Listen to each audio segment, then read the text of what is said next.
মিশালা ঘন্ট, পুঁই শাক, মিষ্টি কুমড়ো, কাঁঠালের বিচি দিয়ে মিশালা ঘন্টর মেনু। কুমড়ো দিয়ে কাঁঠালের বিচি দিয়ে মিক্স ডাল করেছি। আর এখানে চাল কুমড়োর ঘন্ট মুগ ডাল দিয়ে সাদা হয়েছে, কেন আমি হলুদ ইউজ করি না ঘন্টটাতে। আর এখানে হচ্ছে 3 রকমের ভাজা আছে, চাল কুমড়োর পাট ভাজা, পনিরের পকোড়া আর পুঁই পাতার পকোড়া আছে। এখানে আছে এই যে সাদা রাইস। এখন এই যে কন্টেনার বাটি নিয়েছি, এইটাকে প্যাক করবো।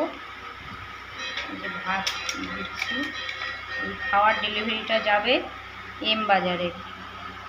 আপনারাও হলে অর্ডার দিতে পারেন। শ্রাবণ মাস, নিরামিষ দিচ্ছি, এখন ননভেজ চলছে না, পুরো ভেজ। ভাতের সঙ্গে থাকছে সাদা রাইস,